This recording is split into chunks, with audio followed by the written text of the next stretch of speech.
لیکن اللہ تعالیٰ کی ذات وہ ہے کہ اگر ہم پریشانی یا غم میں ہیں تو اللہ تعالیٰ ان اسباب کو ہٹاتے نہیں ہیں.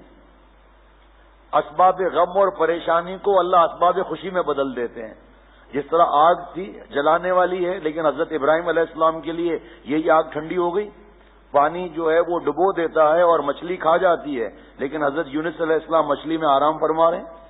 تو اللہ تعالیٰ جتنے اسباب ہیں غم پریشانی دکھ تکلیف کے، اللہ تعالیٰ اپنی رحمت سے ان اسباب کو اگر اللہ تعالیٰ اسباب دور کر دیں اور اسباب خوشی اللہ تعالیٰ لے آئیں تو ہمارے اور پھر اللہ میں نعوذ باللہ کوئی فرق ہی نہیں رہے گا. لیکن اللہ تعالیٰ اپنی قدرت دکھانے کے لیے جو اسباب غم اور اسباب پریشانی ہوتے ہیں اللہ تعالیٰ اسی کو خوشی میں بدل دیتے ہیں پروردگار. تو مقصد سے جب انسان ہٹ جاتا ہے تو ہمارا مقصد کیا؟ ہمارا مقصد اللہ تعالیٰ نے فرما دیا. دبئی میں ایک نوجوان ملا، بد نظری کا بیان سنا تو بڑا پریشان ہوا کہ یہ بھی دین کا کوئی شعبہ ہے، گناہ نہ کرنا پھر گناہ میں بھی بد نظری نہ کرنا. تو وہ پریشان ہو گیا، کہا شیخ مجھے یہ سمجھ میں نہیں آتا کہ اللہ تعالیٰ نے ہمیں آخر کیوں پیدا کیا ہے. حضرت والا عارف باللہ حضرت مولانا شاہ حکیم محمد اختر صاحب دامت برکاتہم کی نصیحت اللہ نے یاد دلا دی. میں نے عرض کیا کہ بھائی ہمیں پریشان ہونے کی کیا ضرورت ہے؟ اللہ تعالیٰ نے تو فرما دیا وما خلقت الجن والانس الا لیعبدون.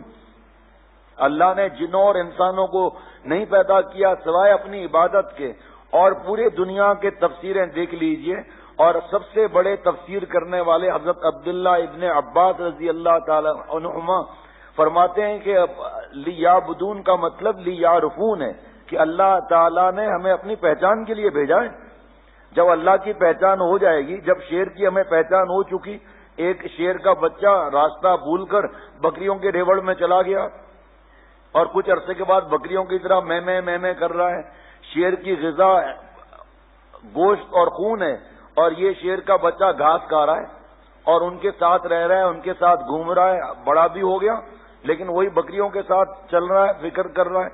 ایک دن وہاں سے شیر نکل آیا، شیر کو دیکھ کر بکریاں سب بھاگ گئیں، لیکن اس میں تو تھوڑی بہت شیریت تو آخر تھی. یہ رک گیا اور عجیب نظروں سے دیکھنے لگا. شیر نے کہا ابے ظالم تو شیر ہے، تو بکریوں کے ساتھ کہاں سے گھوم رہا ہے؟ کہا شیر کیا ہوتا ہے؟ کہا میں ہی ہوں نا شیر، اور ہمیں دیکھ کر بکریاں بھاگ گئی اور تو جو ہے ہجڑا اور مخنث بن کر بکریوں کے ساتھ گھوم رہا ہے. کہا دلیل کیا ہے؟ کہا دلیل تجھے میں دکھاتا ہوں.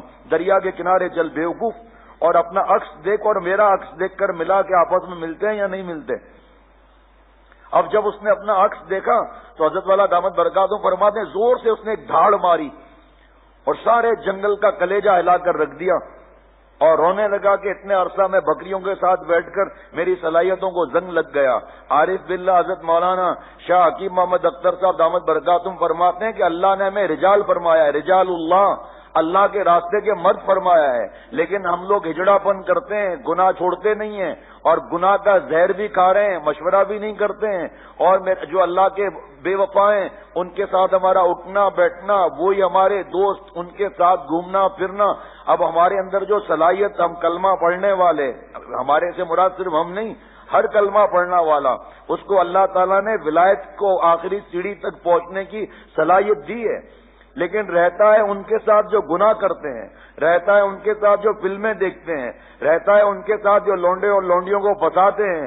تو شیریت کہاں؟ لیکن کسی خالق کے شیر جس کے دل میں ہو، اللہ تعالیٰ کی ذات جس کے دل میں ہو، اس کے ساتھ چند دن گزار لے، چند عرصہ اس کے ساتھ گزار لے میرے دوستوں اور ساتھیوں، اس کے بعد یہ بھی شیر اور نفس کے سامنے دھاڑ مار کر ان کو بھگا دے گا اللہ کی رحمت سے. کیا نفس کی کتی اور شیطان کی کتی بیچتی ہے اللہ کی ہمت کے آگے، اللہ کی طاقت کے آگے کیا بیچتی ہے؟ ہم ہمت چور ہیں.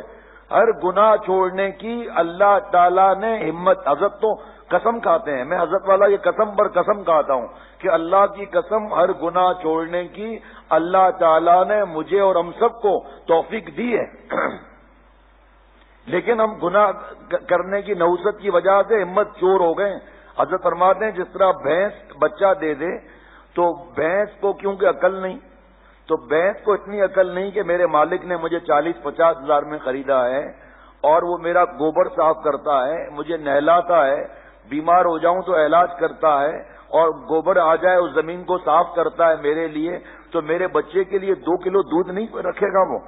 لیکن کیونکہ جانور ہے، عقل نہیں ہے، تو بھینس دودھ چرا لیتی ہے اپنے بچے کے لیے۔ جا کر پوچھئے جو بھینسوں کو پالتے ہیں، وہ آپ کو بتائیں گے کہ ہم اتنے ڈنڈے مارتے ہیں بھینس کو، اس کے بعد بھی وہ 2 کلو 2.5 کلو بھینس دودھ نہیں دیتی، دودھ چرا لیا بھینس نے۔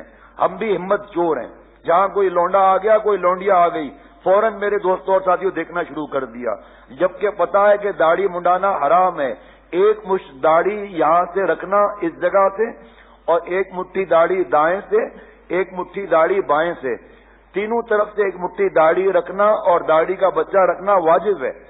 لیکن جس طرح شیر بکریوں کے ساتھ رہتا ہے، اس طرح ہم رہتے ہیں اللہ کے نافرمانوں کے ساتھ، تو ہم تو دین پر اور اعتراض کرنے والے بن گئے، داڑھی پر اور اعتراض کرنے والے بن گئے، بلکہ جو داڑھی رکھے ہوئے ان پر مذاق کرنے والے ہم بن گئے۔ تو اللہ کی مدد کہاں سے آئے گی؟ اگر کوئی یہ مضمون بتائے نظر کی حفاظت کا کہ لڑکیوں سے بھی بچو، لڑکوں سے بھی بچو، آنکھ کی حفاظت، دل کی حفاظت، جسم کی حفاظت، عینن، قلبن و قالبن، تینوں طریقے سے ہر گناہ سے بچنا ہے، خصوصاً لونڈوں سے اور لونڈیوں سے، ہم مذاق اڑاتے ہیں۔ حالانکہ اگر عقل سے دیکھا جائے تو پھر ہم قرآن پاک اور حدیث پاک کا مذاق اڑاتے ہیں کہ یہ بھی تو اللہ کا حکم ہے نا بھائی۔ اگر سارے گناہ چھوڑ دیے تو ایک گناہ میں بھی اگر مبتلا ہیں ہم لوگ بد نظری کے، تو گر گرفتار صفات بدشدی، گر گرفتار صفات بدشدی، ہم کیوں دوزخ، ہم عذاب سرمدی۔ اے میرا بھائی، اگر 100 گناہ میں سے 99 گناہ نکال دیے ہیں، ایک گناہ میں بھی اگر مبتلا ہے تو تجھے دوزخ تلاش کرنے کی ضرورت نہیں، تیری ذات خود دوزخ ہے۔ مولانا رومی رحمۃ اللہ علیہ فرما رہے ہیں تیری ذات خود دوزخ ہے، چاہے ذکر ہو، تلاوت ہو، بیان ہو، تصنیف ہو، تالیف ہو، دین کی محنتیں ہو، کتنا بھی نیک کام انسان کرتا ہو، لیکن گناہ نہیں چھوڑتا تو داڑھی اور ٹوپی کے ساتھ اللہ کے پیاروں کا اسٹرکچر تو ہوگا، ظاہر تو ہوگا، باطن نہیں ہوگا، روح نہیں آئے گی اس کے اندر۔